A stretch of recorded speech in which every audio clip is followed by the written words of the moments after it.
In this video, I'm going to show you exactly how to get $20,000 agency clients that pay you in full. This is a full-length, super high-ticket agency client acquisition course for free. Starting to charge super high tickets in my agency completely changed my life. It allowed me to go from competing on price and signing clients that were a nightmare and being unable to scale, now making multiple hundreds of thousands of dollars per month with half the clients that I used to have to deal with. And charging super high ticket is the new best way to achieve the same. Being able to charge $20,000 plus has changed the lives of dozens of other people that I've helped with the exact same blueprint that I'm about to share with you. Andrew has been able to go from several failed business models, resorting to DoorDash for income, to creating 2 8-figure companies in just 3 years after working with me. John wasn't charging anything at all and was working full-time in the Navy, is now charging $25,000 up front and making over $150K per month just 2 months from launch. Adam went from a failed business back to living with his parents to reclaiming his success, making $120K in 20 days after launch. And if these agency owners can do it, then you could do the same. This is going to be my longest video yet, and there's a ton of value here. So make sure you take notes and remove all distractions when going through this free course. Don't forget to like and subscribe, and let's get into it. So what actually is super high ticket?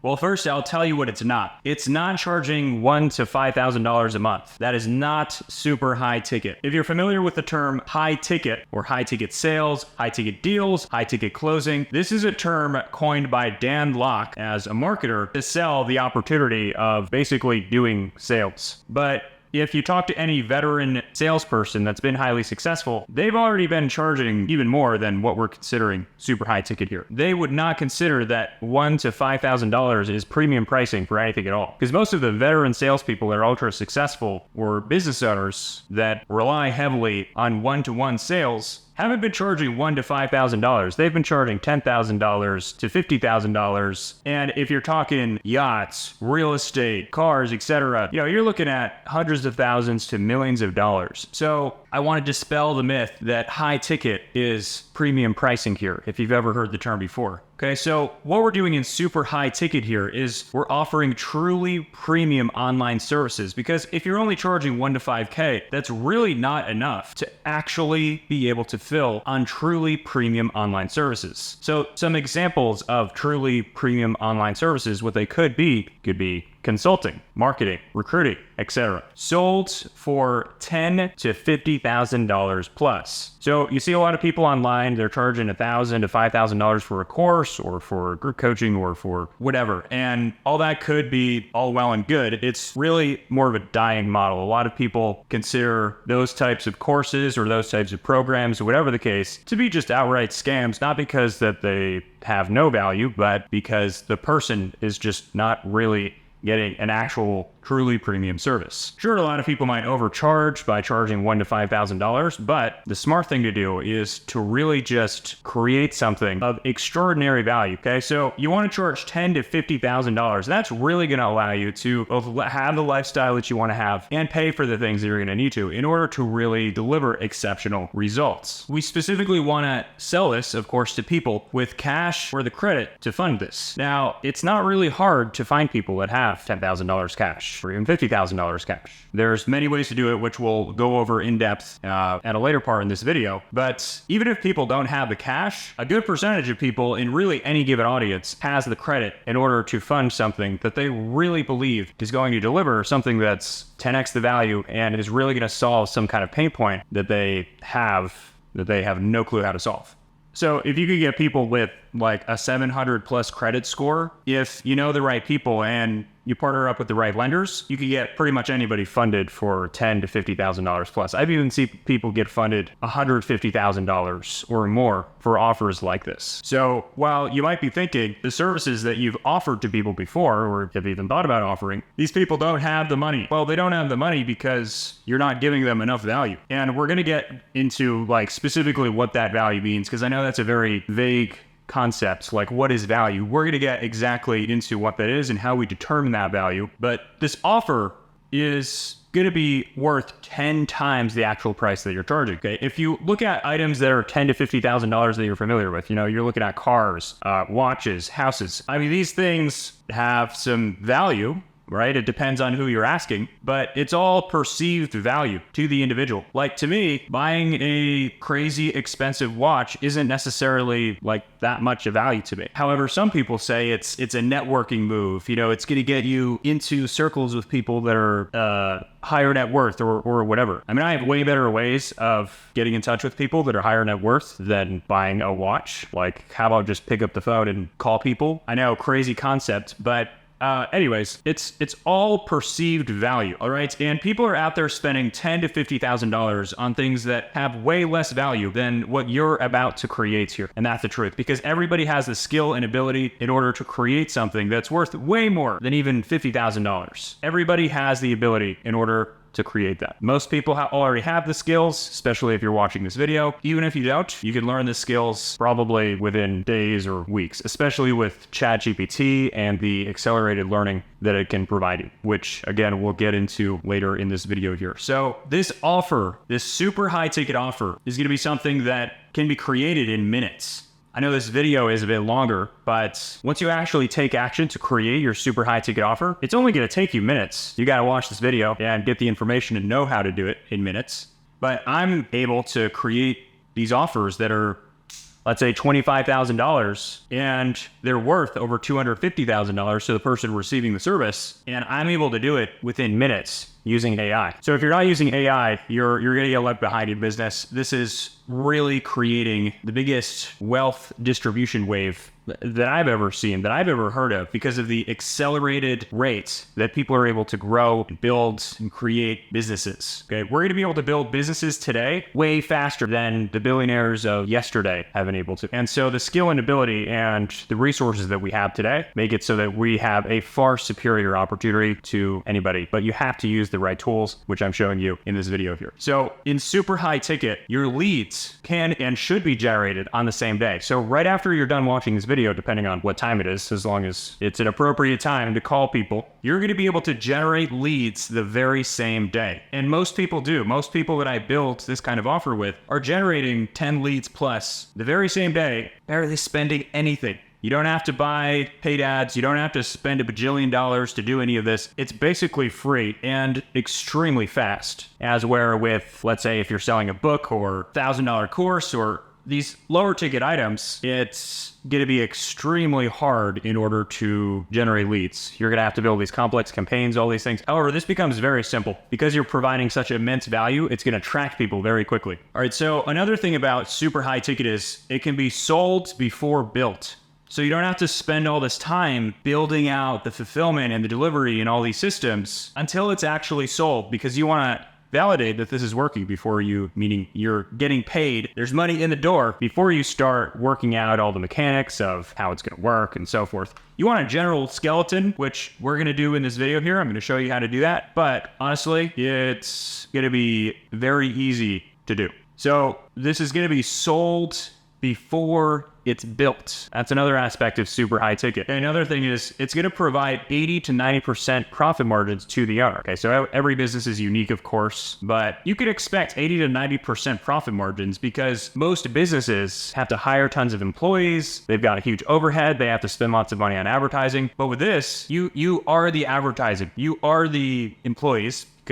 But you don't have employees. You don't really have to do much advertising for this because it is such immense value. You get to pocket all that money that most people would have to spend on employees, on advertising, etc. So you're able to keep 80, 90% of the actual revenue that comes in from these deals. So the money that you're making, as opposed to, let's say, the guy that wants to create a multi-million-dollar business off of, $1,000 or $5,000 product, he's gonna have to deal with so many clients, so many customers. Even if he gets to 100,000 or $1 million a month in revenue, that's gonna come with so many headaches, having to hire all his employees, keep up the advertising, all those different things. And then his profit margins are gonna be razor thin as well. As where with this, you get to deal with, a handful of clients at any given time. And and make 80-90% of the money, making it so that it's a very like low stress kind of business compared to really anything else out there. So if you're thinking that 10 to 50K is too much for you to charge, you're really just holding yourself back, and it's not your fault. You were just honestly taught to undervalue yourself. Maybe you thought of charging a bigger amount before, or maybe you thought of offering somebody something before and they told you that it didn't seem worth it. They invalidated you and or your offer, and you were just taught to undervalue yourself and your ability and your skills. But you've got to realize that people are buying way more expensive items that they actually don't need every single day. Okay, people buy like, $250,000 to $1 million cars. People buy $10 million, $50 million, $500 million homes all the time. And these are things that they don't actually need, that aren't going to improve, their life that much. Okay, maybe the initial like, ooh, wow, I got a new thing is going to be cool. But at the end of the day, that's not going to give them fulfillment. It's not going to give them actual purpose like a service that you can provide may do, right? When you're offering a marketing service or you're making them expand their business, that's going to help, grow the economy. That's going to help them grow a team, or they're going to be able to help other people with their livelihood and many, many, many other things. The clients that they're going to help, all these things, these productive things that you're helping them do, provide actual fulfillment, as where pretty much anything else that they're going to spend their money on is not really going to provide as much fulfillment, is the truth. Okay, so why charge super high ticket compared to high ticket? We went over this, I've glazed over it a little bit, but let's go more in depth here. So the reasons why we want to charge super high ticket compared to high ticket is, number one, we're solving better and bigger problems. At the higher price point, you can afford to really spend time and energy with higher level people doing higher level things, and ultimately just solving higher level problems. And this is going to push you as an individual to become better, to really expand and develop yourself and become a person that's able to do a lot more with less effort. In the beginning, you got to, of course, put in more effort, but ultimately that pays off. It's kind of like a train. It's a machine that takes a lot of energy to get going, but once it's going, it can't be stopped. And even if you don't put as much work in yourself, you don't have to anymore, because you've built up assets like your personal brand, like maybe you got virtual assistants and these things that sort of keep the machine going with you removed from it. So anyway, when you solve bigger problems like this, it really pushes you to come up with bigger and better ideas, because a bright idea can be worth more than hundreds of thousands of hours of work on a dull idea. Write that down. A great idea, a bright idea, can be worth more than hundreds of thousands of hours of work on a dull idea, because a bright idea hardly takes any work, it hardly takes any effort. But when you're playing on this bigger playing field, you're able to do so much more without having to slave away like you might be right now. All right, so the obvious reason to charge super high ticket compared to high ticket is better profits. You're gonna make way more profit off of this type of thing. More money that you get to keep as a profit means more money you can invest in yourself, in your lifestyle, in your family, in charities, in your churches, in your whatever it is that you want. These profits you're going to be able to use to fund the things that ultimately might even give you more purpose and fulfillment than the business itself. All right. For me, the business that I have provides me a lot of fulfillment, and I spend a lot of my time on it. It is a lot of fun for me to do. However, there's other things that I like to contribute to, right? I've got my family, I've got my church, I've got charities, I've got these things that I consider very important. And these profits that I get to take home allow me to invest into all these different activities, and thus actually makes me better. It actually makes me more confident and more able, in which I'm able to become a better entrepreneur, come up with brighter ideas, etc. And the business just keeps doing better, and everything in my life just gets better. So that's why you want better profits. Also, when you have bigger profits, when you're keeping more of the money, it means you get to work with less clients, but still make more, still profit more, and still get better results. Because when you're dealing with a very high volume of people coming into your business and buying stuff, the more risk you run into. Because let's face it, a percentage of people out there are freaking psychos. And sometimes some of the best psychos, you can't tell are psychos until they pay you a bunch of money, and then they start doing some crazy stuff and want to sue you or whatever. And so the higher volume of people you're dealing with, the more chance you have of running into these types of people. And you've got to educate yourself. You got to know how to spot these kinds of indicators, regardless of what kind of business you're in. But your chances of pulling in some kind of crazy psycho people are going to be way less when your profits are higher, because to make a couple $100,000 a month profits, you don't need to build a multi-million-dollar per month business like some people do, okay? I know people that are currently running multi-million-dollar per month businesses. I've helped several people get to that mark. And honestly, I don't think it's worth the stress. I don't, because they're making only a couple $100,000 a month profit as well, when they could just be making a couple $100,000 a month profit, making a couple $100,000 in revenue per month with this type of model. And so what happens is all these people come up and, want to sue people and complain and ask for refunds and all this stuff. And no matter how good you are, you could be curing cancer for 2 cents and in 5 minutes. And people will still go crazy. People will still hate you. People will not like you because you're doing something good. And so just because you're a good person, just because you're offering a really good service, doesn't mean nobody will attack you. So when you get to keep your profits, that's also another huge advantage, is less drama, less craziness, and less variables that come with expanding these lower profit margin type businesses. All right. So next year we have better clients. So naturally, when you charge $10,000 to $50,000, you're going to weed out the not ideal clients. Very few people are going to spend 10 to 50 grand with you if they're not ideal clients. Somebody's going to spend that much money with you. They believe in you. They understand their problem and your solution. They are seriously committed to doing this. If somebody spends $1,000 or $5,000, that's not a crazy amount of money. And so they're not going to be as invested in their results. And really, with whatever you're offering, it's a two-way street. If you're offering some kind of service like marketing or anything in business, really, it's a two-way street.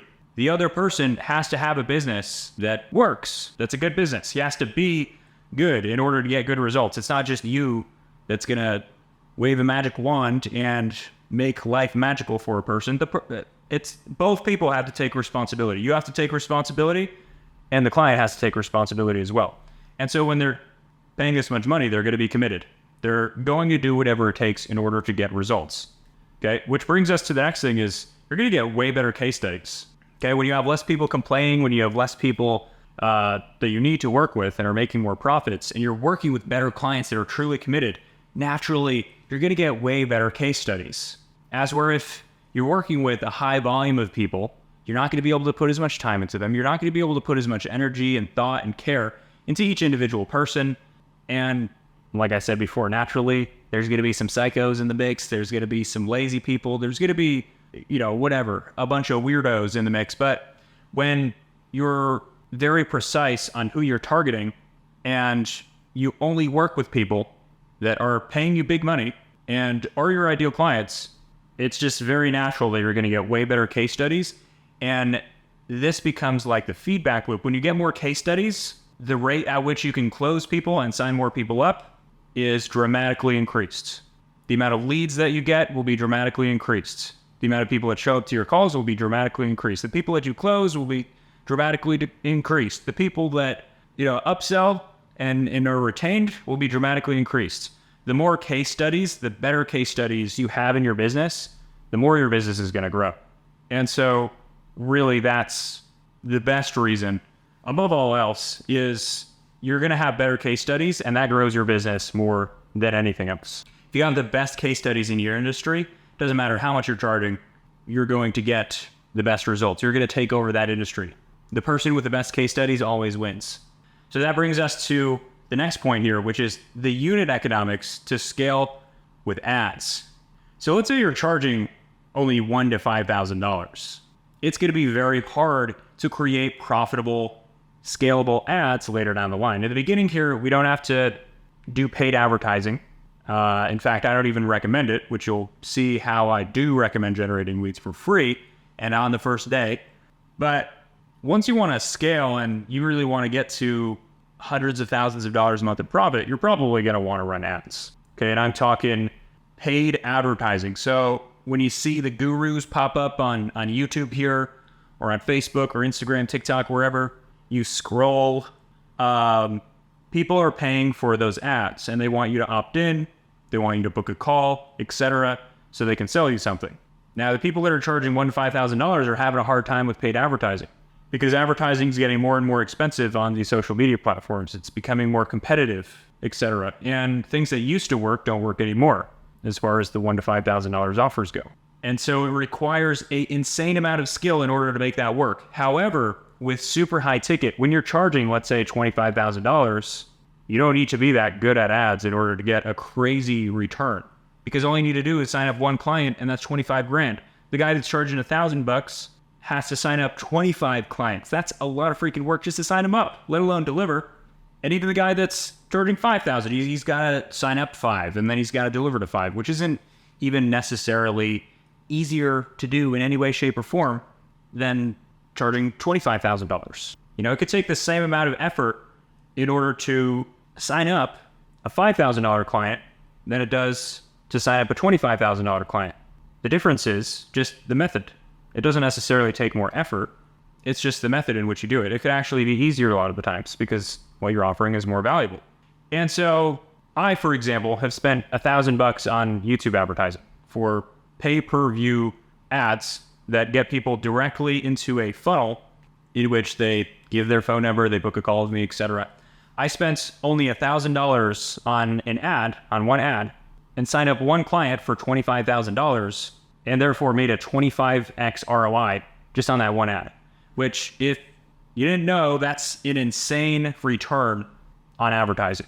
Most gurus out there say if you can get, you know, a 2x or a 3x return on your ads, then you've got a good business. I don't know what they're basing that on exactly, other than maybe shady or shaky types of businesses. But, you know, I'm not satisfied with a 2 to 3x return. That's not going to help me grow fast enough. But if I have a 25x return on my advertising, I'm going to grow fast. I can do anything I want with my life. Literally, it's just a matter of I spend $1 and I get 25 back. I spend $1,000, I get $25,000 back. And it's basically a money printing machine at that point. And this is way easier to do with a much larger offer, with a super high ticket offer, because just signing up one client gets you a dramatically more amount of revenue than if you're charging $1,000 or $5,000 or whatever the case. Okay. So next we come to picking a niche. So we've gone over some of the theory of this stuff. Now we're going to get into some actual practical application stuff you're going to start applying literally today. So first, you want to pick a niche. So you should pick something that you have some familiarity with. Okay. Whatever you have the most familiarity with is what I'd recommend. As long as that industry is growing over 10% annually. So you could just look it up on Google or ChatGPT. Let's say you're most familiar with lawn care companies. Maybe your uncle runs a lawn care company and you've heard him talk about it, or, you know, you've grown up in a household where your parents were running a restaurant or whatever. Or maybe you've worked in some type of store before, like Radio Shack or something. So you know retail more. It doesn't really matter. You just pick whatever you're the most familiar with, and you just disqualify any industry if they're not growing over 10% annually, which you can just Google. All right. So most of you will be familiar with creators and influencers, and that's a really huge market. Even though a lot of people are marketing to influencers and creators, not many people are offering actual, legitimate, valuable services. So it's really easy to stand out with super high ticket here. So some examples that I'll give you here of niches, like industries or sectors that you can target is creators and influencers is a really good one. You can get more specific than just creators and influencers if you want, or just keep it super broad and vague, doesn't really matter. But these guys are usually really easy to get in touch with, to contact, because they're trying to sell something, or at least they should be. They're engaging with their audience and so forth. And if they already have an audience, that just makes it even easier. They don't even necessarily have to have an audience, depending on what we're going to do later here and picking the results and the steps and etc. in a moment here. But for these creators and influencers, it's pretty easy to reach out to them. There's a lot of people that are winning a lot off offering services to these guys, but most people aren't really offering anything unique, as where you're about to offer something very unique here that provides way more value than anybody else that's contacting them. All right. Another one is online coaches and consultants. So this kind of goes hand in hand with creators and influencers, but online coaches specifically are usually not very good at business. they're really passionate about some kind of topic and they've decided to charge money for it. Maybe they've taken some kind of course before, but if you have the opportunity to teach these guys marketing, sales, operations, whatever is really needed based on what we come up with later here, it's a very good vertical because these guys are highly profitable, especially once they start doing things right. A lot of online coaches and consultants are struggling, and you probably see people popping up on YouTube or Facebook all the time that are marketing to online coaches and consultants, and so you might think it's very competitive. However, hardly anybody is offering things of true value out there. So this really gives you an awesome opportunity because a lot of people think it's too competitive, but it's not. It's a blue freaking ocean, meaning it's wide open. I've done quite a fair bit of outreach to creators and influencers and online coaches and consultants, and most of them aren't getting the help that they need. They need more support. They need actual practical stuff that's going to grow their business for sure. Another one is real estate. Another thing that might seem highly competitive, but real estate is freaking huge. It's growing. There's lots of people in it, and in real estate, you can sell to real estate agents. And what's interesting about that is they're very easy to contact. They always pick up the phone because, if a referral is calling in or something, they don't want to miss it. And real estate agents are able to make hundreds of thousands of dollars in commissions per deal that they close. So their ability to get a return on investment on your services is quite easy. But at the same time, they don't have the complexity of a big business owner where there might be multiple decision makers for these higher types of revenue or something like that, where things might get more complex. You're dealing with individuals that are able to make really huge returns, especially if they're selling some kind of luxury real estate. There's guys that make hundreds of thousands to millions of dollars in commissions. And if you're able to help them out with their real estate business, they can provide an immense amount of value. So with that, I pick with one city to start and really target one city, whether it's a local city you're in or one of the more expensive cities. You can even go on Google and just look up, what are the most expensive real estate locations in XYZ country, whatever country you're in, probably in the United States. And it'll actually tell you what the most expensive cities for real estate are, and then you can target some of those people there. So that's a really good one, even though, again, real estate is very competitive in terms of people that are marketing to them. However, hardly anyone is marketing something of value to them. So this is a huge opportunity for you. So then another one is SaaS companies, software as service companies. So these are people with a really high potential to scale because, they're software as a service. They don't really have to hire a lot of employees in order to deliver, etc. They have a product where they could sign up thousands of people per day potentially and still be able to deliver and continue to expand and grow. Not to mention, software companies get funded by investors more than any type of companies right now. If you go on, let's say, we go to Crunchbase right here. This is where you can find recently funded companies. You'll actually see, if you take a look, it says this week on Crunchbase. These will tell you all the companies that got recently funded. Okay, so you'll see a lot of these companies are software companies. I'm not logged in, so it's not going to tell me, but there's people getting funded millions to billions of dollars that are software companies. And, you're charging $50,000, $100,000 is like nothing for a lot of these guys. And when they get investors who invest in their businesses, they're under a lot of pressure in order to produce and to actually hit their quotas. Otherwise, they could end up getting sued or have to lay off a bunch of employees or, all these things that they're really worried about and struggling with. You can sort of tap into those pain points and very easily sell them on a $50,000 to $100,000 offer because they're funded by investors. They're not even spending their own money. And they have all this pressure to actually perform and do something that's going to work, yet maybe they just founded a company but don't really know how to do marketing or sales or things of that nature that they actually need to do in order to grow a business, not just have a nice idea. So that's a very good industry to target. It's growing extremely fast, especially with AI, like AI type softwares. People are just investing in crazy in those types of companies. So the next one here is business people who filed for bankruptcy. So this might seem really weird, but this is just to show you that you don't need to target people that are necessarily super successful 100% of the time. This is actually an industry started targeting with a client of mine who I helped put together a super high ticket offer. And we're running this play where he's been doing credit repair for quite a long time. And we found out that you can literally just find people who have recently filed for bankruptcy or earlier filed for bankruptcy. And so he's actually able to help them get that removed off of their credit report, which is obviously very helpful for future business ventures, etc.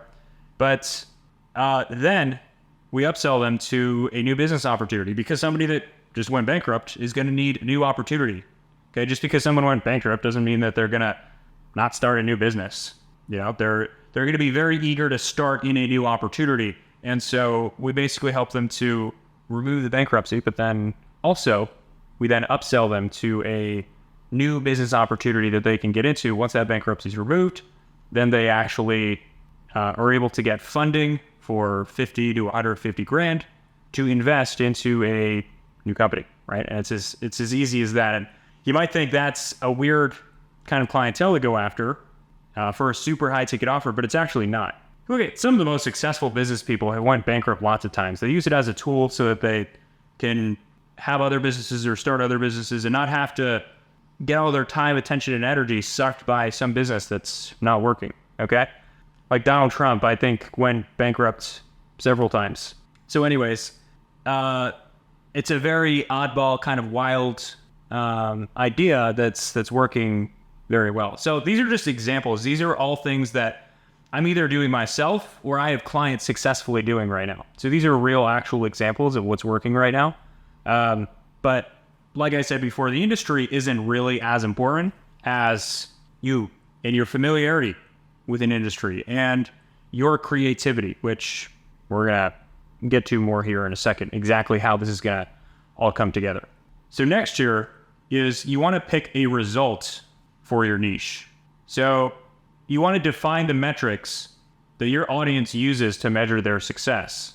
So you want to find out what indicators, what actual metrics, or what numbers do they track in their businesses to actually measure their success and see if they're being successful or growing or contracting. That is extremely important. That is the most important thing to actually get into here in picking your niche and building this offer here is, what are the metrics that they're actually using to measure their success? Because that is how we determine the value. A lot of people throw around this word value, like, oh, give value, give value, give value. Make things more valuable and your business will grow, right? Whatever. They're not actually telling you how to do that. I'm telling you how to do it right now. You find out what metrics your audience is using to track their success. And that, whatever grows those metrics is what's valued. And to the degree that you can grow those metrics is the degree that you are valuable, and therefore the amount of money you can charge. So there you go.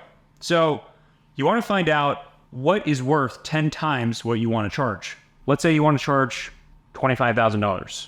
Okay. I usually have people either charge $10,000, $25,000, or $50,000 when they're starting out, just depending on whatever it is and the scope of the work. So, but let's just go with the sort of middle range here. Let's say $25,000. You want to charge that. You want to find out what is going to be worth $250,000 or more to the actual client that you're delivering to. So you should be able to make at least 250 grand or something equivalent to that much in value to him. And that's your result. That's the result that you pick. So this might sound very theoretical, but I'm actually going to use AI in a second here to demonstrate to you how to come up with these ideas. Because it's going to take way too long with the old ways of, talking to a bunch of people. And that's still good. That still works. And you should do that over time still. But in order to get this thing off the ground, we're going to use AI to make this a lot more quick. So we're about to build all this out. I'm going to give you actual examples and do this in front of you in a moment here. But just want to go over a little bit more theory here before I go and apply all of it and show you how you're going to apply it as well. So the next thing you want to do after you've determined your metrics is you want to pick the next steps for the results. You want to pick the actual steps that the person needs to take, or the things he needs to do or receive in order to get his results. So you're going to ask AI for 10 ideas on how to get the results. Then once it gives you those ideas, then you pick the top 3 that you like most, that you think will be the most effective. Okay. And then lastly here, we want to package the offer. We want to make it a new opportunity, meaning we wanted something to be new and sexy. Okay. I'll give you a few examples here. So super high ticket is a new opportunity. I could have called this just high ticket, but then it wouldn't be new. It wouldn't be sexy. It wouldn't be as attractive. And it is different. There is a lot of differences with this specific way that I approach this type of business model, making it a new opportunity, right? So it's something new. It's something unique. I have my twist on this whole thing. So that's an example, right? There was high ticket. Dan Lok coined the term high ticket and made a bajillion dollars off of selling courses and things like that about that. Now, my thing here is super high ticket. That's my new opportunity. All right. Now there's high net worth marketing right here. Okay. So I'll give you the backstory on this. This is actually a client's new opportunity that I created with him. And the way that came about is basically we were marketing to real estate agents, and we just had the name like in-house lead generation or something. And the whole concept was to help real estate agents take their lead generation in-house so they didn't have to get burned by marketing agencies anymore. They didn't have to deal with trusting someone else and hoping that they're going to perform long-term, even if they get some results short-term, and have to pay their big fees and all that stuff. So it showed them how to take it internally and hire a virtual assistant that's just going to manage their campaigns for them for maybe a couple $100 a month or less, and get better results than any marketing agency that they've ever hired before. So that was the whole concept. Good concept, right? Well, when we actually delivered this message to the real estate agents, it wasn't really resonating like it should have. There were a lot of people interested. We were generating leads. We were booking calls and stuff, and things were going well, but not as well as we wanted necessarily. And then we changed it to, instead of calling it in-house lead generation, and then people would be like, what's that? And then we'd say, oh, well, we're going to help you hire someone in-house, a virtual assistant, and they're going to manage your Facebook ad campaigns. They'd say, oh, Facebook ads don't work for me, virtual assistants don't work for me, and no, it's not going to work. The truth is, Facebook ads freaking work. There's so many people that make, a bajillion dollars off of Facebook ads, and virtual assistants definitely work.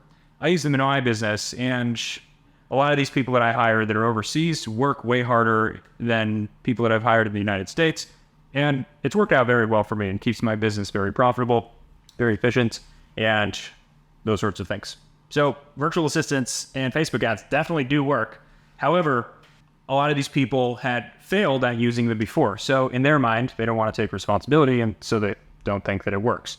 So we realized we needed to change the messaging a bit and make it a new opportunity, truly. So instead of talking about, Facebook ads and virtual assistants and these sorts of things that were no longer a new opportunity because these people already know it doesn't work, in quotation marks, we started calling it high net worth marketing. And it's all based around the fact that you want to create a brand, you want to create leads off of that brand, specifically for high net worth clients. And high net worth clients require a different approach, and these things, we're basically just saying the things that they want to hear. And we present it as a new opportunity. Really, the delivery is the same. We're still just helping them with Facebook ads. We're helping them get virtual assistants to take it in-house, etc. The actual mechanics of it are exactly the same. However, we positioned it as a new opportunity, and our appointment setting booking rate literally over 3x'd, basically overnight, just by changing that one thing, which obviously leads into way more sales as well. So all we did was change the opportunity name. We made it a new opportunity, because truly, whatever you create here is going to be new. Even if people have done similar things before, at the end of the day, what people are really buying on a fundamental level is you. They're buying your skill and your ability, your power to make things go right and to get things done and get results. They're not buying ads. They're not buying, whatever mechanics of what you're doing. They're really buying you on a very fundamental level, because the actual mechanics of how you deliver stuff is going to continue to change and improve over time. That stuff doesn't matter as much. It doesn't matter as much as you as an individual and your power and your ability and what you have as a individual. So that's another example of making something a new opportunity. And then another thing here is, so this is for a software service marketing agency client that I have. So his whole concept was to help software service companies develop their social proof and build case studies, testimonials, etc., and put it into the marketing and sales process to generate more leads, get more calls booked, higher show rates, higher close rate, shorter sales cycle, more customer retention, etc., all based on the fact that social proof does those things. However, when we were using the word social proof and testimonials and case studies, people think they already know all about that stuff. Even though we look on their websites and their social proof sucked, their case studies weren't good, their testimonials were trash.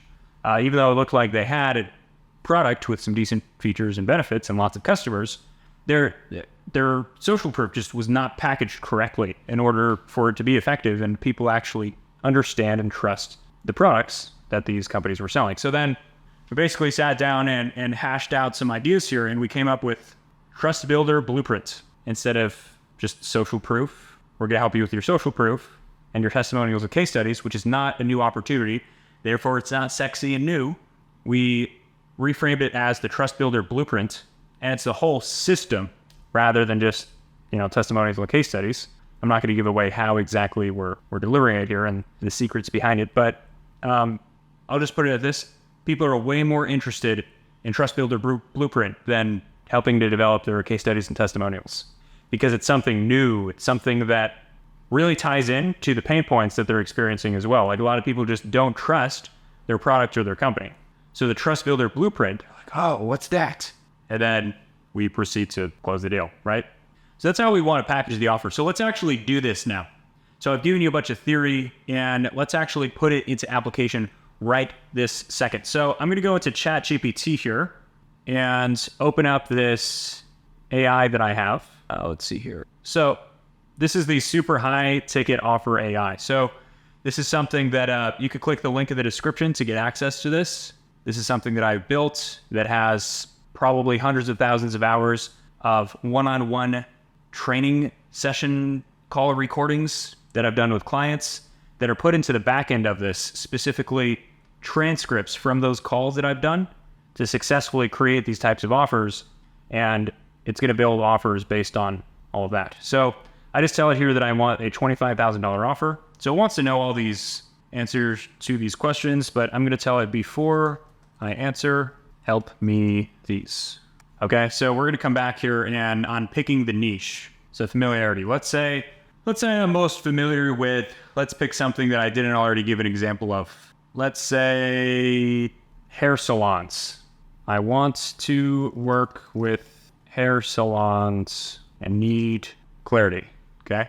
All right. So I picked my niche, sort of, an industry at least, hair salons. So now I want to find out what are the metrics that they use for success. Okay. So I'm just asking you, what metrics hair salon owners use to measure success? Total revenue and profit, client retention rate, average ticket size, client acquisition rates, occupancy rates, retail sales, staff productivity, client satisfaction, appointment frequency, service mix. All right, so I never would have known this stuff about hair salons. So this is super powerful to have this information here. But now I'm going to ask also as well, what are the pain points with these? Okay, so now you're going to understand the actual problems and the pains that they're experiencing with this. Okay, so now I'm going to ask, well, these pretty much are the results here, right? So I don't necessarily need to ask what's worth 10x. I mean, if we just increase all these things, that's going to be worth 10x what we're charging for sure. So I'm going to say, give me 10 ideas on how solve hair salon pain points and achieve metrics worth 250K or more. Okay. So while it's doing that, I'm going to look at the next thing here. So we're going to pick the top 3 most effective, the main 3 things we want to focus on, because your offer isn't about necessarily offering the most amount of things. It's about offering the most valuable thing. Loyalty program, upsell and cross-sell training for staff. That sounds awesome. I would personally love to do that. I'm very good at these upsell types of things, have a very successful track record in doing that. Marketing and social media strategy. Love this. And then client retention strategies. I like this as well. because this actually helps us with the upsells as well. So these three things right here, I'm confident we can make a 25K offer teaching them how to do these things. So now we can come back here to this bot's original question here. So it wants our company name, who the client is. So let's just start with the company name. Your company name doesn't really matter so much. So we're going to say here, we're just going to call it Biz Boomer. That's fine. Salon owners is our ideal client. And then our result that's worth at least 10x, or we're going to charge them. I'm just going to call this, or say determine this for me based points listed. Okay, and then number 4 here, 3 things you will do with the client to get them their results. I'm just going to take out the rest of this text here. Okay, so our result is just a 250K increase in annual revenue through enhanced client retention, effective upselling and cross-selling, and a robust marketing strategy. I would put the robust marketing strategy first in this sequence, just because in terms of the flow, it would be marketing new people, upselling, cross-selling, and then client retention. But okay, so now we have our offer here. So for 25 weeks, getting upsell and cross-sell training for staff, initial workshop, comprehensive 2-day workshop to train staff on effective upselling and cross-selling techniques, monthly follow-up sessions, monthly 1-hour training and review sessions to reinforce skills and track progress, incentive program design, assists in creating and implementing a staff incentive program to encourage and reward successful upsells, marketing and social media strategy, marketing audit and strategy development, content calendar and creation for 6 months, ad management, client retention strategies, loyalty program and implementation, automated client follow-up, exclusive client events, weekly group coaching calls, email support, quarterly performance reviews. Okay? This is a banger offer right here. This is awesome. So now that we have our offer, now we want to create our lead magnet. So what is a lead magnet? In case you don't know, a lead magnet is how we're going to get our first yes and our permission to further contact an individual. All right, so we're going to get into specifically how we get people to actually find out about our lead magnet starting today. But first, we're going to come up with the lead magnet. So here's an example of one for a client that I've done. Unlocking the power of meta advertising for high net worth clients in Miami real estate. Okay, so this is a lead magnet that we created that just explains the benefits of part of what we're doing. And, it's not the most insane lead magnet in the world.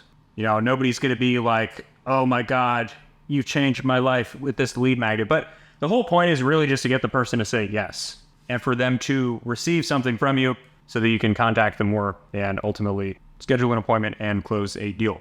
So what we're going to do here to create our lead magnet is I'm going to type here, create a Google Doc I can use as a lead magnet. Here, I'm not going to tell it a Google Doc, but create a doc I can use as a lead magnet in order to generate for my agency to sell this. Okay. All right. So now this is going to be your lead magnet, the ultimate guide to boosting your salon's revenue by 250K. Introduction, why this guide? Okay. Then it's going to give them some very high level overview strategies and these sorts of things. Yeah. So you'll want to, of course, edit it and make sure that everything sounds perfect and change the things and customize it a bit. But now you just copy and paste this into a Google Doc, and now you have a lead magnet. So now you have something to give people for free in order to get their permission to further contact them. Okay, this is like when you have leads, when you can put lots of leads into your system and you have people that are saying, yes, you can further contact me, that is where things start to get real.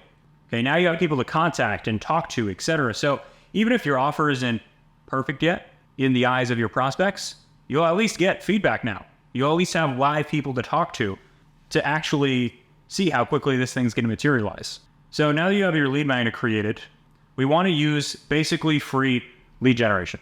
So we're going to use a method here that costs practically nothing. That's going to give you quick results and instant feedback. You'll hear a lot of people talk about paid advertising. Maybe you've run paid ads on social media before, maybe you haven't, but I honestly wouldn't recommend it until you have 20 to 30K to burn. Once you do, you have $20,000 to $30,000 that you can just waste, essentially, set aside.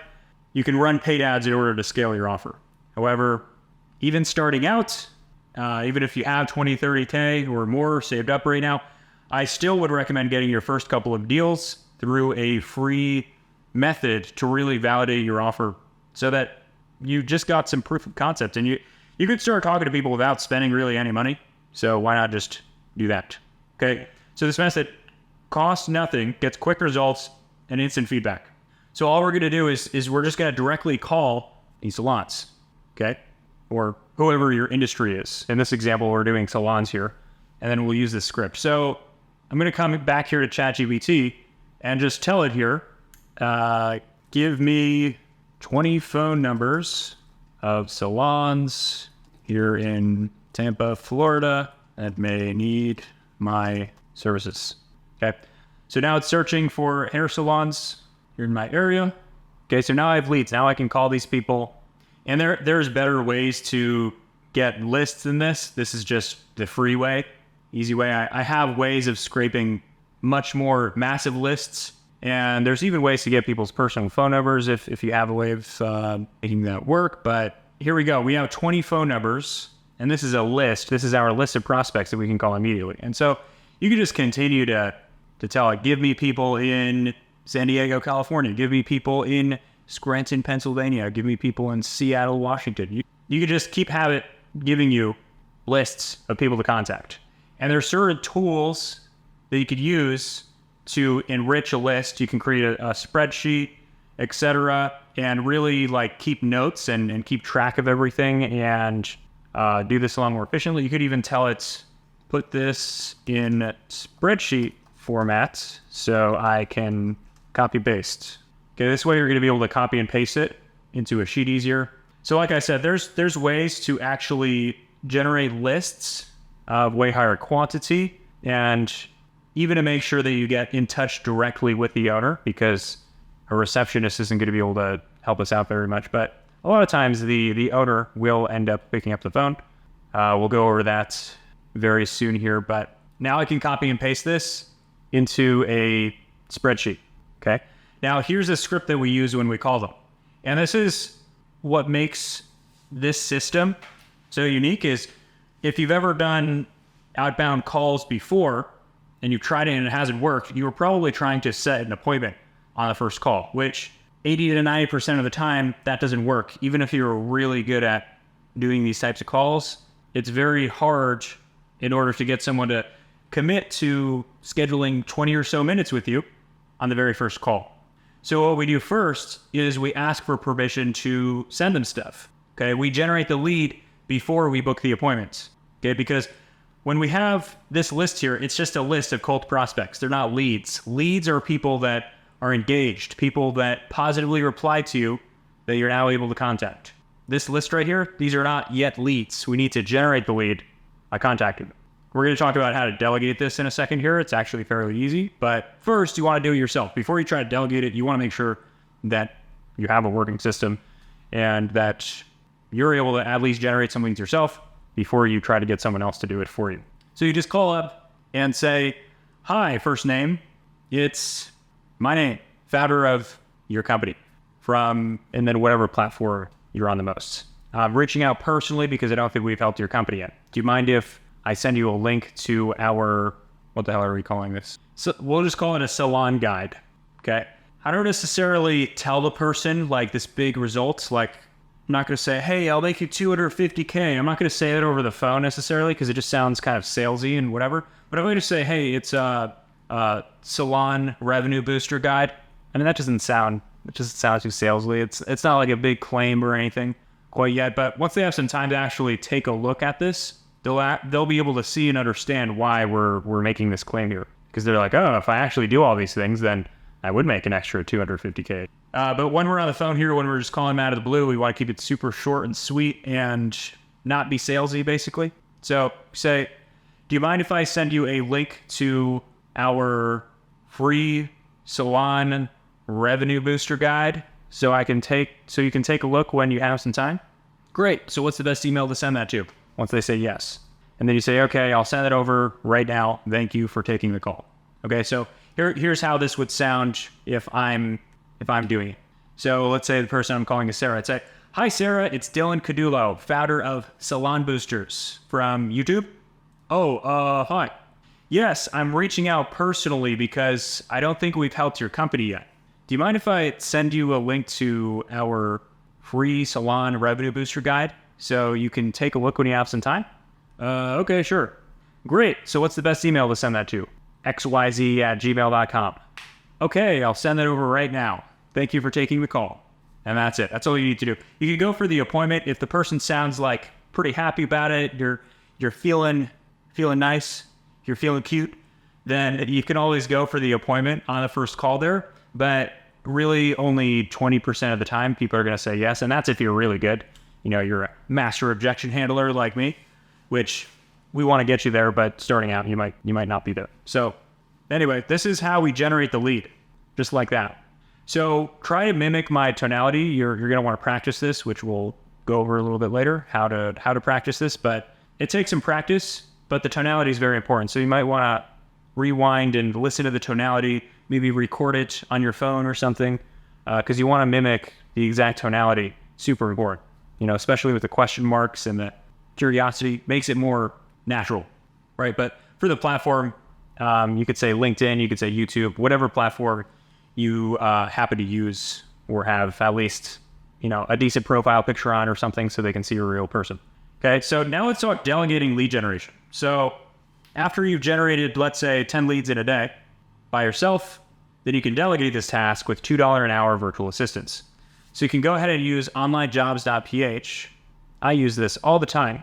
And you can hire people for $2 an hour. It's like about $320 a month if they're working full time.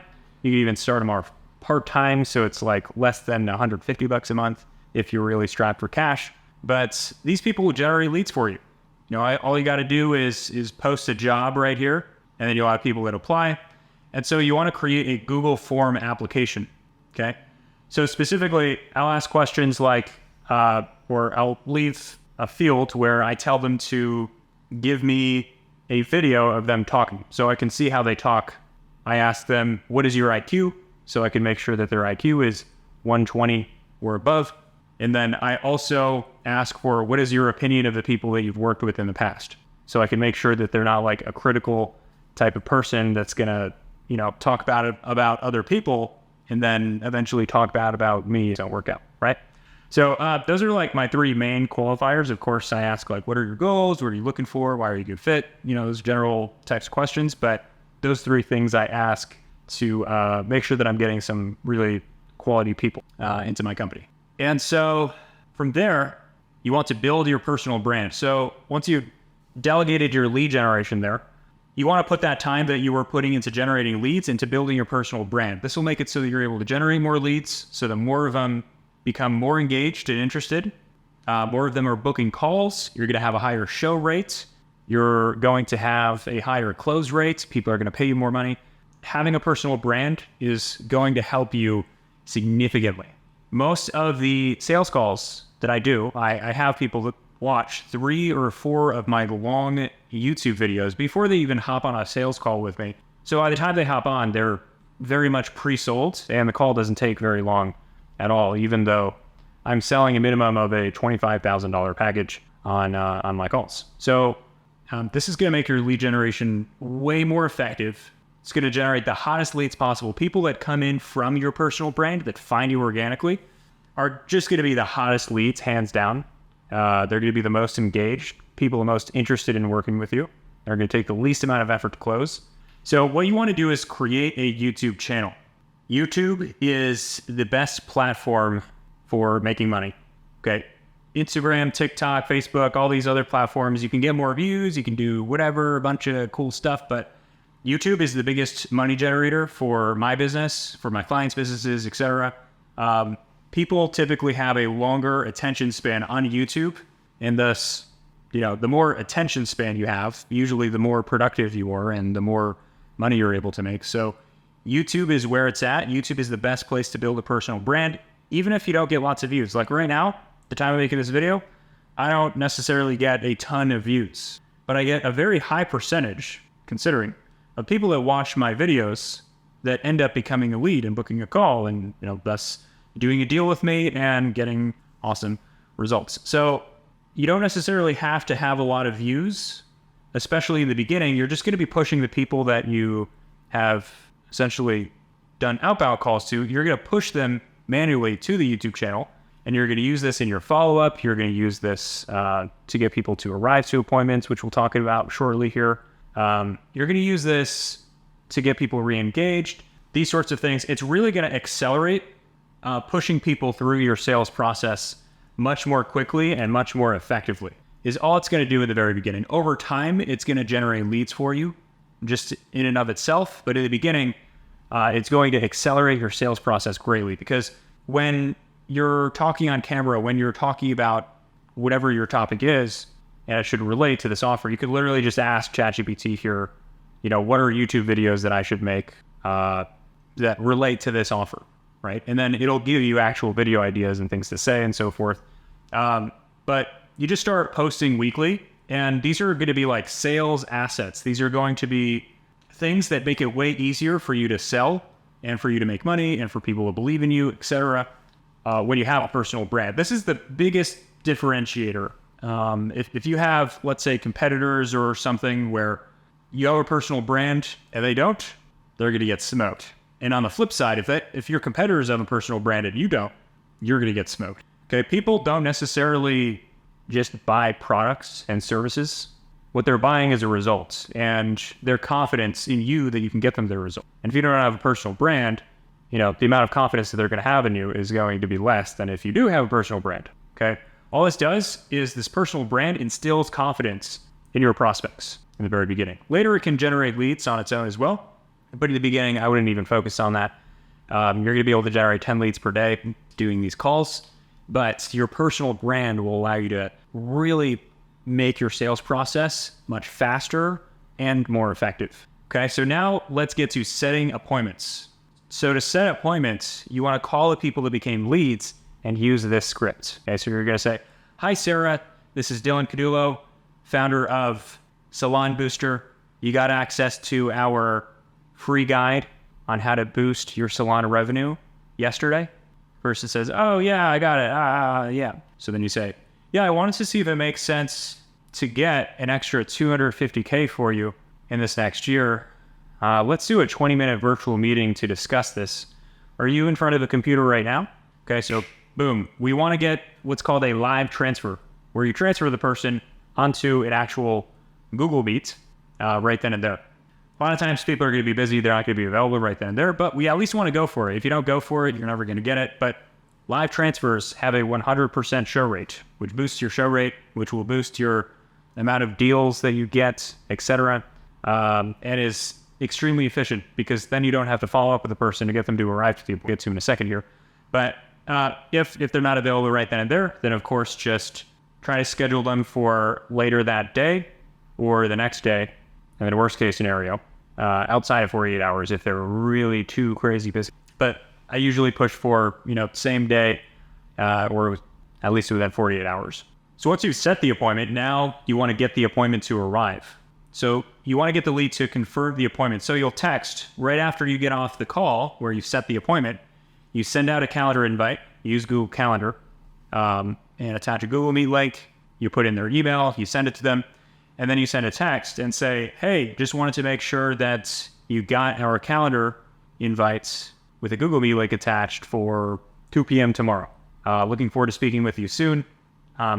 Once you confirm that you got that, I have something to send you that you're going to love."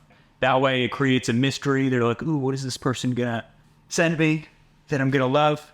And it makes them confirm the appointment. So then they say, "Yes, I got it, thank you." And then you say, "Great, so now check this out." Now you're just gonna send them content. So you can curate content and find other content out there, potentially if you have things that like support your offer and your claims. But the best thing is to just create more Google Docs or create YouTube videos in order to send them in the meanwhile that they can keep checking out in the meanwhile, okay?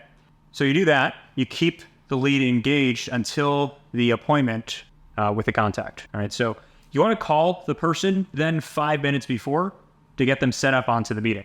So 5 minutes before the call, you call them and say, "Hey, it's Dylan here," or whatever your name is. "It's Dylan, hello. Looking forward to our meeting in 5 minutes here. Just wanted to call and help with any technical stuff that we we'll have to set up so that we can hit the ground running for our meeting. So you're in front of a computer right now, right? Good. So let's get on there. Go to your email right now, open up the calendar invites, and click on the Google Meets. And I'm just going to make sure that your microphone and webcam is working before we get off the phone here. Okay? So now you're really helping them with the technical stuff, which people really appreciate this. Sometimes people have trouble getting on, and you want to waste as little time as possible. And it's good if you delegate the lead generation. You could also delegate the appointment setting as well, and have your appointment setter do this work of getting the person to arrive as well, which will save you a ton of time. All right, and then you can just hit the ground running once the person has their webcam on, their microphone on, they're in front of a computer and focused, they're dialed, they're ready to be closed. Essentially, don't ever take appointments when people are driving or they're walking around their house or they're doing all this crap on their cell phone. Just tell them, hey, I want to share my screen with you. I have things that I want to specifically show you, and it's important that we're in front of a computer so that we can do this. So can you get in front of a computer right now? Oh, no, you can't? Okay, well, when's the earliest you can be in front of a computer and be available for this? Okay, then you just reschedule, because nobody's going to buy a $25,000 offer if they're like doing the dishes or they're driving or they're doing all these things at the same time. It's going to be very hard to get somebody to pay when they're distracted by a bunch of things. So make sure they're in front of a computer. Now here's what to do when we're actually on the call itself. We're going to use this 20-minute sales closing call structure. So to maximize your efficiency, keep each of these 4 steps here under 5 minutes, and you're going to be able to literally have this thing wrapped in 20 minutes. Okay, things can go longer, but typically I just schedule the meeting for 20 minutes, and sometimes people only have 20 minutes when I schedule it for that time. Sometimes it'll go 30 minutes and an hour long. Really, a proper expectation is that it'll probably go 45 minutes to an hour long, but if you're booking lots of appointments and you want to just take tons of back-to-back meetings for 20 minutes, you could literally tell them like, hey, I only have 20 minutes here. Going to keep it super A to B for you and see if this is a good fit, etc. Bang, bang, bang. All right, but you want to keep it an average of under 5 minutes for each step. So your first step here is rapport. You want to just build a rapport with the prospect. I'll typically say something about the area code and the city that they're from if I'm calling them. When they hop onto the meeting, I'll mention something that I see in the background, like, oh, that's a nice view you have there, or whatever, where are you located? Or, I'll just say things about the person on the other end that shows that I'm interested and that sort of thing. And I showed that I'm interested by actually genuinely being interested, right?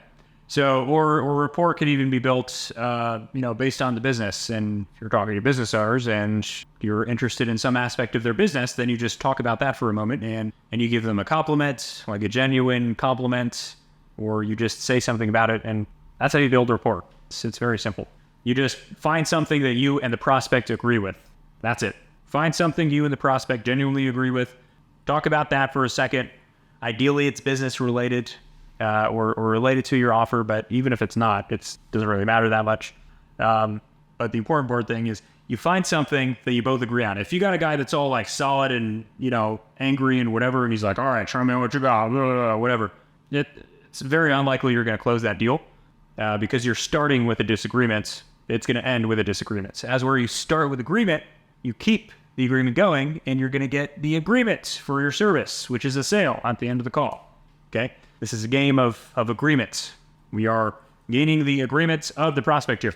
And so we want to start off strong and find something that the prospects and I agree on. Okay, that's called the rapport. So number 2 here is relieve. So we want to relieve any potential negative perspectives that the prospects may have regarding our products or the types of things we're doing or whatever. Maybe they've hired consultants or they've hired marketing agencies or they've hired someone in the past. And you need to resolve that negative perspective before you get into the next steps here and sort of eliminate objections before they even come up, right? Before you want to handle these types of things before you actually ask them some in-depth questions and before you make an offer, because that way the person's going to be more honest with you and be more in communication and not think that you're like some kind of rip-off like everything that he did in the past. And then he's actually going to take your offer a lot more seriously. And a lot of times we'll have no objections, or we'll just have questions rather than objections and just things that he's curious about before we get started. Okay. So in this relief step, I actually handle objections before they come up. I sort of dig and look for potential objections that could arise based on past failures or things of that sort. So what I'll do here is I'll ask questions like, hey, have you had anybody that has tried to help you with this kind of thing before? Have you invested in something for somebody to help you with this kind of thing before? If they say yes, you ask, how did that go? If they say no, you say, oh, why not? Okay, then you're probably going to find that there's some kind of objection. They're like, oh, well, I don't like to invest in these kinds of things because they just never work. And I'd be like, oh, wow, what happened before? Why do you say it never works? I am curious about that. And then he tells you, oh, well, I hired this marketing agency and they sucked and they, charged me a bunch of money. They got bad leads, blah, blah, blah, whatever. And you're like, oh, wow. Well, why do you think they were bad leads? Like, why do you think it didn't work? Because there's a lot of marketing strategies and so forth that do work. Why do you think this one didn't work? And then you might say, oh, well, I think they just had too many clients, et cetera, blah, blah, blah, whatever. And then once you have the actual thing that he's telling you, then you say, oh, first of all, you tell him how your stuff is different, using facts, using data, et cetera, to show that you are different and you're not the things that failed before. You are something new. You are not the same. All right. So then you could tell the person, if he's saying those types of things, hey, so I understand that didn't work for you before. It seems like they didn't really have the bandwidth to actually help you the way that was actually needed to grow your business. And I actually don't take on a lot of clients myself. The way that I do things is a bit different. So I can work with a few clients and actually expand and grow my business with a few clients rather than having tons of clients, which is going to be very helpful for you because ultimately that's what you need is that individual attention and support from somebody that is actually an expert and knows what he's doing. So if somebody was just like 100% in on helping you doing this and was actually putting one-on-one time into you and your business day in and day out, there's no reason why that wouldn't work, right? And then he's going to say, yeah, I guess so.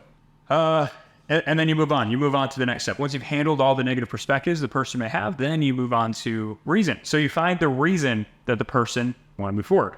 So very simply, you just ask the person, like, what's been stopping you? What's been holding you back from actually doing what you want to do in your business, from growing?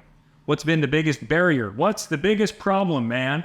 There's a million ways you could ask this question, but ultimately you want to find the reason that he hasn't been able to do it on his own. What's been stopping him? What's the challenge? And so then once you have your answer and you've gotten him to explain, you've had at least 5 minutes of this person talking and explaining to you the problems and what's been occurring from his viewpoint, then and only then you go on to resolve, which is where you actually pitch. You give your offer, you demonstrate your opportunity for the person. You demonstrate your super high ticket offer. So you'll want to build out some bullet points for this. So we could even go back to ChatGPT here and say, for the offer, give me bullet points can use during my pitch and sales stations. Okay. So when we're presenting the offer, you're not going to show them that whole list of whatever we had before, but you would go through these things and say, basically, firstly, we're going to do upsell and cross-sell training for your staff. Okay, this is going to include a 2-day intensive training on effective upselling and cross-selling techniques. We're going to have it all recorded.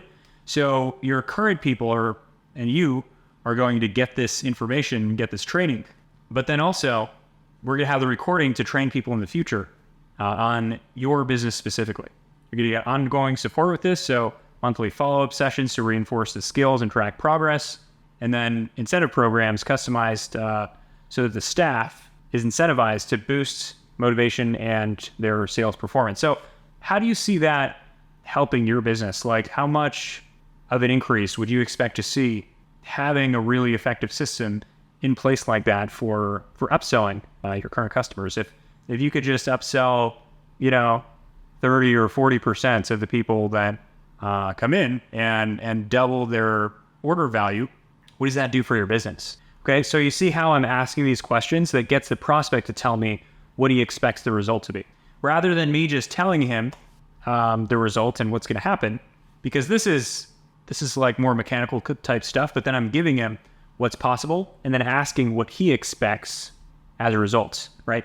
Now the prospect is telling me what he wants and what he expects to see out of this. So I want to do that throughout while I'm going over all of the different points here. I'm going to ask the prospect for feedback, and I'm going to tell him to tell me what he thinks is going to occur when he gets X, Y, Z. So that's very important. So then once you're at the end and you make your offer and you say, that's going to be $25,000, how would you like to pay for that? Then you get to handling objections. So I have more in-depth training on this, but the basic of how to handle objections is you agree and redirect. And I'm not talking about fake agreement. I'm not talking about pretending to agree. I'm talking about actually agreeing with what the prospect says and finding a way creatively to actually understand and agree with your prospect's viewpoints and then redirect back to the offer. So I'll give you some examples of this. Somebody says, I want to think about it. For me, I'm a very fast decision maker. I'm either going to do something or I'm not. There's no thinking. I can't imagine just sitting down and looking at the ceiling and thinking about a decision. It sounds horrible. It's why would I put myself through that? It's terrible. So on a surface level, I do not agree with that objection. However, I can creatively, genuinely agree with it. So here's how I'll do it. I will first agree with the objection by actually finding something about it that I do agree. So on a surface level, I don't agree. But I can ask, oh, so you just want to make sure you're making the right decision, right? So now I'm asking a question where he's going to answer yes. Now I can definitely agree with the prospect. So he says, yeah, of course. So yeah, of course you want to make the right decision here. And it's important that you do, because this is your business, this is your livelihood. And the truth is you've been thinking about this for quite a while. And this is the right decision. The only reason we're here on the call is because you have been thinking about it. And ultimately, these are all the things that you need in order to expand the business and do extremely well. So let's do this. Okay. So that let's do this was the redirect. Okay. So I'm agreeing with the prospect there. I'm saying, yes, you're correct for what you're saying. But then I'm also like, okay, now let's get started. I know it might seem kind of weird. It's kind of crazy, but this stuff works insanely well. Okay. So then, if somebody gives you an objection where it's super legitimate and they actually think they can move ahead, then you want to just listen for the close, right? You want to, of course, apply the same kind of concept, but you're listening a lot more than talking. If it's like a legitimate objection the person's giving. So the next thing here is, the next objection that's pretty common is, let me talk to my partner about it. So here's how I'd handle that. Oh, yeah, you want to make sure that your partner is involved and ultimately, because you work together, you're a team, and you're there to support each other, right? I'm just going to say, yeah. Great. And since you and your partner are supporting each other, you are going to be able to support your partner better with this, and your partner is going to support you in doing it, because it really helps the both of you. This is an awesome choice, not only for you, but also for your partner. So let's get started, okay? So a lot of times what you'll find is you'll handle one objection and we'll go to the next and the next and the next. So next thing here is, I don't have the money. Now, there's instances where the person genuinely doesn't have the money and you'll do financing or something like that, which we'll get into soon in this video. I think that's the next point. But let's say it's the person actually does have the money, but they're just kind of scared and they're giving you excuses.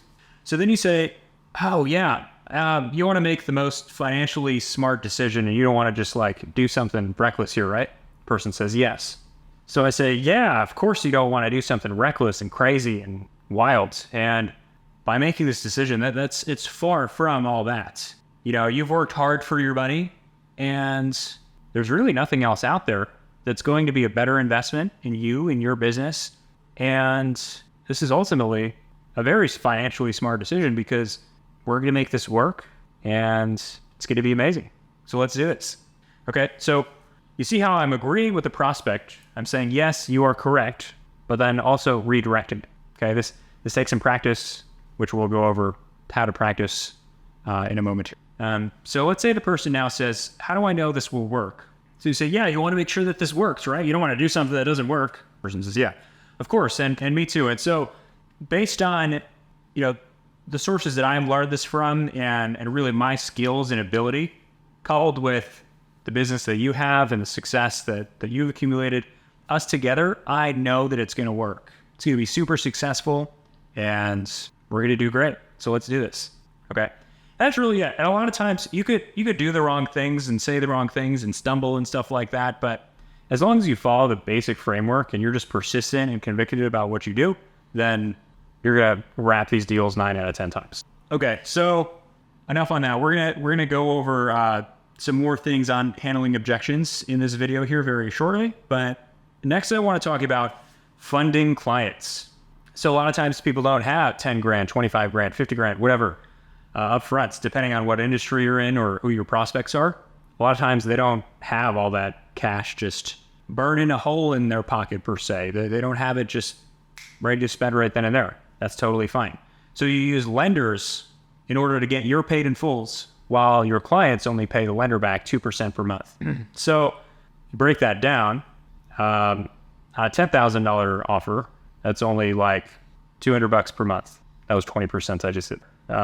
But that's $200 a month. On a $25,000 offer, that's only $500. Yeah, and then on a $50,000 offer, it would be $1,000. So when you leverage financing, which people do for cars, for houses, for jets, for yachts, for all types of things, a lot of people use financing, especially people that have decent amounts of money. A lot of them keep it like stashed up and they'd rather take out loans, even if they do have the cash. So it's really good to use financing. So there's a couple of ways to do this. You could just Google best 0% interest personal credit cards or best 0% interest business cards. And the 0% thing is kind of a gimmick or whatever. Like, I mean, at the end of the day, if they're getting a 10x result, it doesn't matter if it's 0% interest or not, but people seem to be attracted to the 0% interest thing. So that seems to work well. So right here, it just gives you all these 0% cards. So you could have your prospects just apply for these cards right in front of you. Sometimes they get instant approvals where they can use the card instantly. I've had it happen where, prospects gotten approved for, 25 grand and was able to use it right then and there on the initial call. So this person can get instant approvals as long as he's got a 700 credit score above, he doesn't have negative remarks, it can be good to go for that. You can also find private lenders for the highest approval rates and amounts. So I'm partnered up with different lenders that even if people just have like a 680 credit score and they don't have much history and they don't have much income, they still get approved most of the time for $50,000 to $100,000, which is pretty insane. But there's private lenders out there that actually lend for these types of things specifically that are going to be willing to help you out. So there's also 100% approval lenders. They have specific requirements. You have to like really show your business and you have to be a bit more established first. You have to be making usually at least $50,000 a month and, show like a low, churn rate on your customers and so forth. But there is 100% approval lenders as well. So regardless of a person's credit score or whatever, they'll actually still give you the funds in order to do this, but you've got to quite established before they will actually allow you to. But this pretty much solves the whole, I don't have the money thing. Like if you're charging, let's say $500 a month right now, you could just start charging $10,000 up front and the prospect only has to pay $200 a month. So your prospect is literally paying less per month, but you're able to make way more up front, which is going to grow your business so much faster. So now here we're going to talk about sales call reviews. So you want to record your calls using Fathom Note Taker. Okay, so this is an AI note taker that'll give you summaries of your calls and give you a transcript of your calls and so forth. You could even use ChatGPT to ask to give you help and feedback and things of that nature. But use Fathom Note Taker. It's totally free, and you basically just have it join your Google Meet or your sales calls, and then it records your entire call. It gives you the transcript, summary, etc. And then you can just see what you can do better on your calls. Okay, and you don't ever take a failed sales call as a total failure. Okay, it's always about what can I learn and what can I do better. So whenever you don't close a deal, don't get all bent out of shape. Don't get upset. Don't get whatever.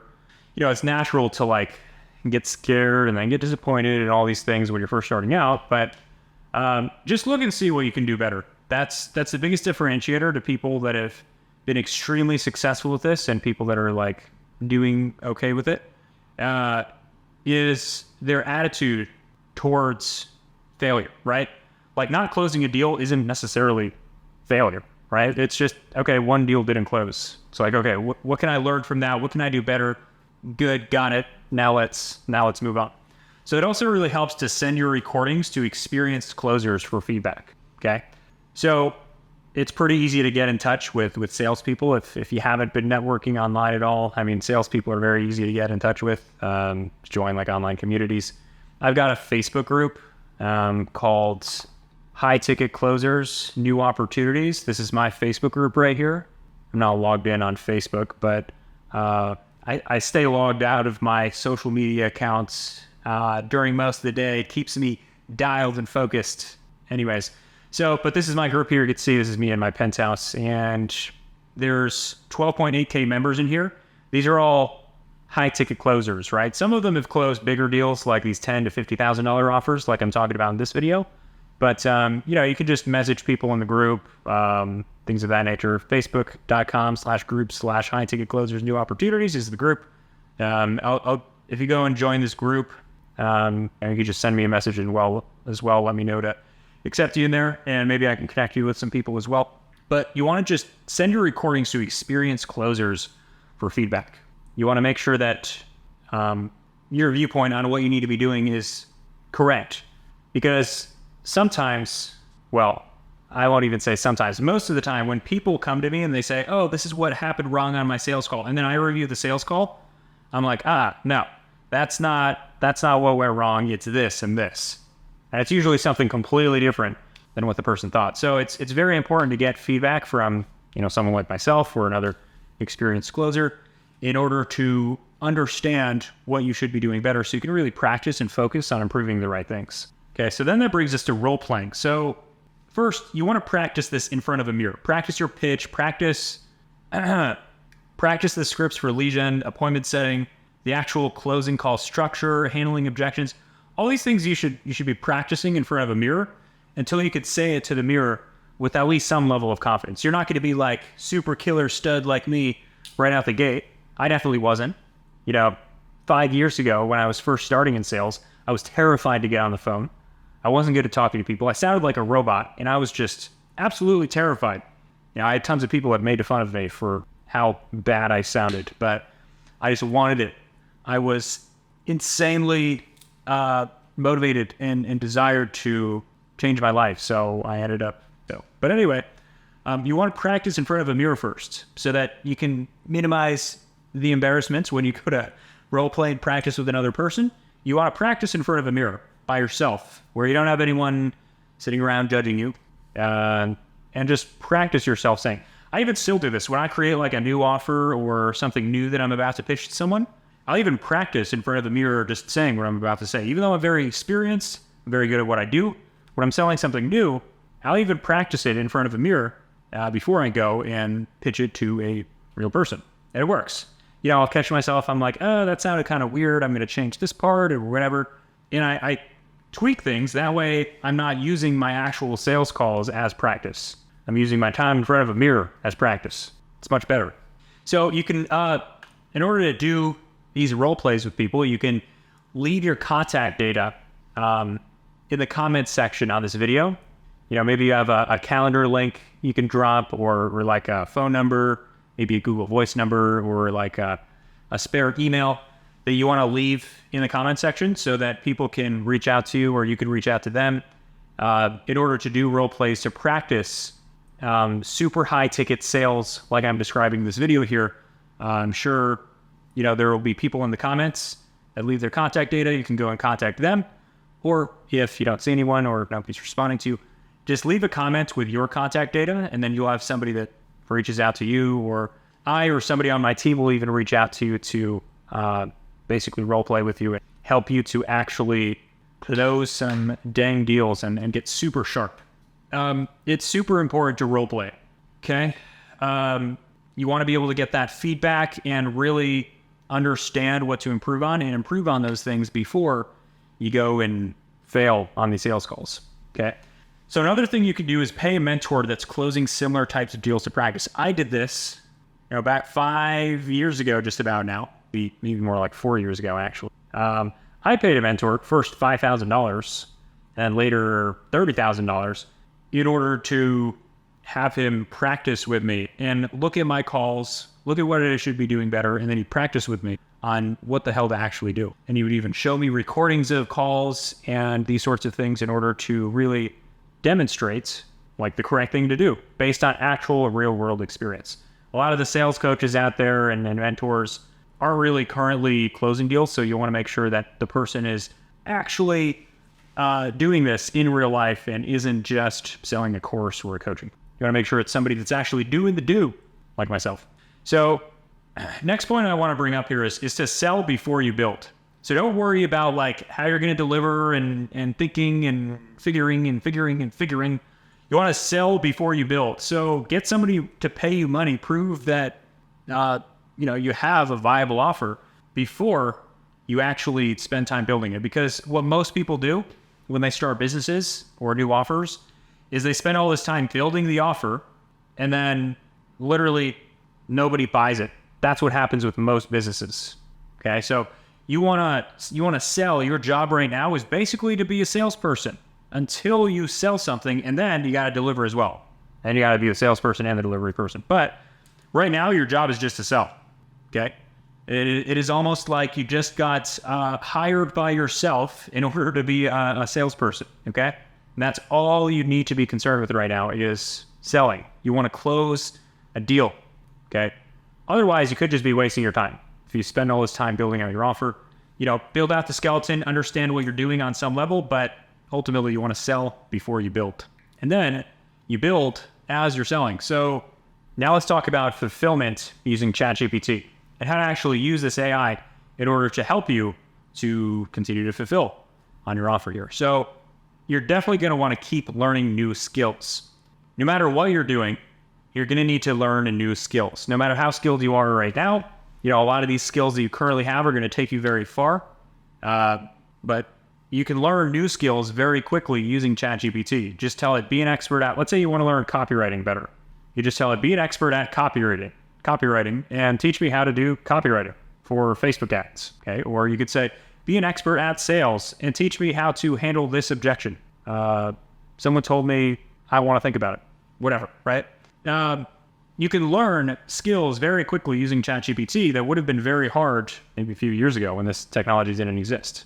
Okay, next thing is you could create client onboarding questions, such as this prompt here, be an expert, let's say marketer, and create an onboarding document for my salon clients who want to make $250K in the next year, where I do marketing, upselling, strategies, and customer retention. Okay. Then it's going to spit out all the questions you're going to need to ask on the onboarding to ensure the best success. Okay. Then training documents. So in the beginning, you're just going to do meetings with your clients and do a lot of like one-on-ones while you're building all this stuff out. But then you can create training documents based on the transcripts of the calls that you do. So you can tell it here, be an expert marketer and create a training document for marketing salons. Use this video transcript to create it. And then you just have a video transcript of you actually helping somebody do this, or video transcripts, plural even, and it'll spit out a training document for you that you can change, you can make it perfect, but then this makes it really easy for you to train other people in your company how to do it, or train your future clients how to do things that you needed to, do these one-on-ones for before. You can now give people, whether they're your employees or your clients, you can now give them training documents so you don't have to keep repeating yourself as much. You probably still will have to repeat yourself every once in a while here, but these training documents will help a lot. You can very easily clarify things compared to video training. It takes a lot to change just one little thing if you need to. And with emerging technologies and AI and so forth, it is extremely fast changing. The whole industry and businesses, etc. Things change very quickly. And so having Google Docs for your training, I think is far superior than having like Loom videos and for this specifically. All right. So Next thing you could do with ChatGPT on fulfillment is problem solving for clients. So literally anything. So let's say a client is upset at you and is like, oh, I feel like, I'm not getting what I paid for or something, right? You just say, be an expert customer support person and help me solve this problem my client is having where he feels like he's not getting enough value. This is what I told him he was going to get.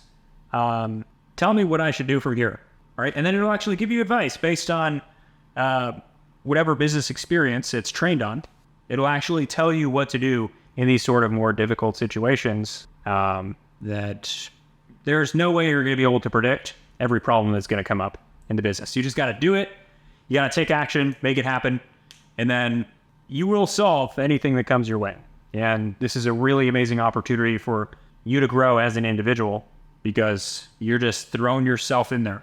So you also want to have someone that isn't a client you can trust and consult with. So while ChatGPT is going to give you really good advice and data and so forth, nothing's like having a live person in front of you. So if you get someone to mentor you, whether you can find one for free or you pay you one, whatever, that's definitely going to help you a lot. So finally here, we have delegated customer support. So similar to hiring the virtual assistants for doing the lead generation and appointment setting, we can also do that for customer support.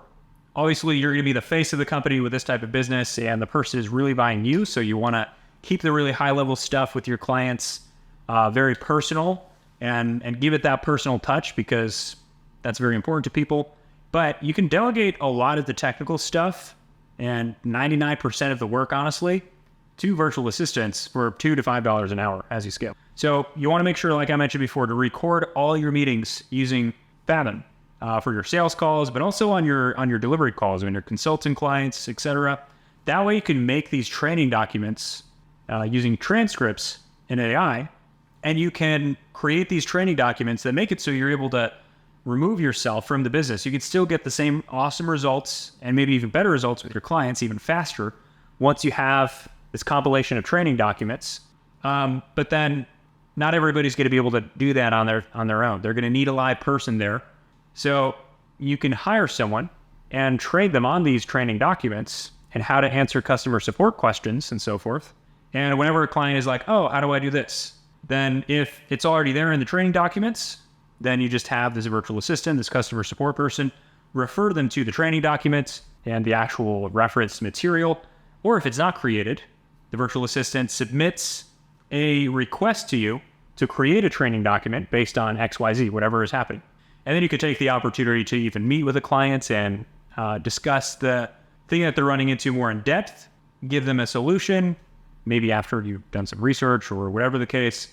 And then you document all this on video. Then you take the transcripts, put it into the AI, and create more training documents. And now when that kind of thing comes up in the future, now it's going to be super quick and it's not going to require you very much anymore. So you're basically able to really scale just using content and virtual assistants. So look, the information in this free course genuinely has the power to completely change your life. So I hope that you went through this, took a bunch of notes, and got some value out of it. So now at the end of this course, you've now got 3 options. The first option is to let this be another free course video you watch on YouTube and do nothing with it at all. Of course, that comes with that sense of guilt and shame that comes along with knowing that you're not living to your full potential. And you're wondering what the heck is wrong with you, that you spent all this time watching YouTube videos on how to get higher ticket clients, but never actually did anything about it. You can totally do that, but I don't want you to feel that way anymore. So the second option you have is to finally take action on all the information given to you. And you can go ahead and get started all by yourself. And that's great. If you take action, then that's 100% a step above what you've probably been doing recently. But even though you have all this information,